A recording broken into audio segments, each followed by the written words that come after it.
কুমিল্লা সিলেট আঞ্চলিক মহাসড়কের Debidwar new market এলাকার যানজট যেন এক নিত্যদিনের ভোগান্তি। প্রতিদিন ঘন্টার পর ঘন্টা লেগেই থাকে যানজট। এ যেন দেখার কেউ নেই। প্রশাসনকে একাধিকবার জানিয়েও ফলপ্রসূ তাদের কোনো ভূমিকা দেখা যায়নি। স্থানীয়রা বলছেন যানজটের মূল কারণ বেপরোয়াভাবে অটো সিএনজি বাস থামানো, ট্রাফিক সিগন্যাল না মানা সহ সড়কের পাশে সিএনজি স্ট্যান্ড, যথাযথ গাড়ি পার্কিংয়ের কারণেই এই যানজট তৈরি হয়। আর এই যানজটের অন্যতম কারণ বলে আমি মনে করি অতিরিক্ত অটোরিকশা, সিএনজি, যত্রতত্র পার্কিং এবং দেবিদ্বার যে সিএনজি স্ট্যান্ডগুলো আছে রাস্তার পাশে, এগুলো যদি পৌরসভার বিধি মোতাবেক নির্ধারিত স্থানে দেওয়া হয় তাহলে আমার মনে হয় যানজট মুক্ত হবে। এবং দেবিদ্বার যে দূরপাল্লার বাসগুলা তারা যদি নির্ধারিত স্থানে স্টপেজ করে তাহলে এই যানজট নিয়ন্ত্রণ সম্ভব। যানজট হচ্ছে নির্জনতা বাড়ছে না, পারে না, এগুলো রাস্তায় দাঁড়ায় দাঁড়ায় যাত্রী উড়ায়, এই কারণে ঝামেলা হয়, রাস্তার মধ্যে যানজটের সৃষ্টি হয়, মানুষ চলাফেরা করতে পারে না, মানুষ খুব সমস্যার মধ্যে আছে। অবস্থা নিউ মার্কেটের 3-4 ঘন্টা ধরে জামটা লাগা থাকে প্রত্যেকদিন।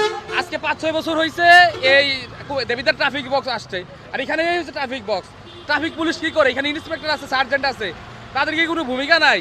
আমরা প্রতিদিন এই যানজটের ভোগান্তির পোহাতে হয়। আমরা যারা দেবিদ্বারের লোকাল আছি, ব্যবসায়ী আছি, আমরা কোথাও ভালো করে মুভমেন্ট করতে পারি না। এখানে আসলে 20 মিনিট আধা ঘন্টা অপেক্ষা করতে হয়। এই যদি অবস্থা হয় তাহলে এই ডেভেলপ হবে কিন্তু দেশের।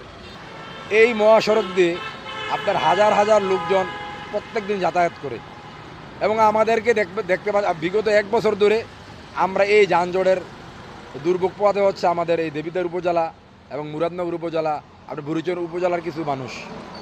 আমাদের এই যানজটের ব্যাপারে আমরা আমাদের যে মিরপুর ফাঁড়ির যে ইনচার্জ, ওনাকে বারবার অবগত করছি। আমাদের যেই পৌরসভার যেই নবনির্বাচিত মেয়র এবং কাউন্সিলরকে বারবার বলা হয়েছে, আসলে এই ব্যাপারে কোনো উদ্যোগই তারা নিচ্ছে না। অন্যদিকে ট্রাফিক পুলিশ বক্স থাকলেও জোরালো কোনো ভূমিকা নেই হাইওয়ে পুলিশের। চালকরা বলছেন যানজট নিত্যদিনের ভোগান্তি। কুমিল্লা থেকে দেবিদ্বার আসতে 30 মিনিট লাগে, কিন্তু দেবিদ্বারের জ্যামেই পড়ে থাকতে হয় ঘন্টার পর ঘন্টা। এতে যেমন বাড়ছে যাত্রী ভোগান্তি, তেমন বাড়ছে চালকদেরও ভোগান্তি। স্থানীয়দের দাবি এই যানজট যেন দ্রুতই নিরসন করা হয়। এ ব্যাপারে দেবিদ্বারের স্থানীয় প্রশাসন বলছেন দ্রুত এর সমাধান করা হবে। ইসাক হাসান, কুমিল্লা টেলিস্কোপ, দেবিদ্বার।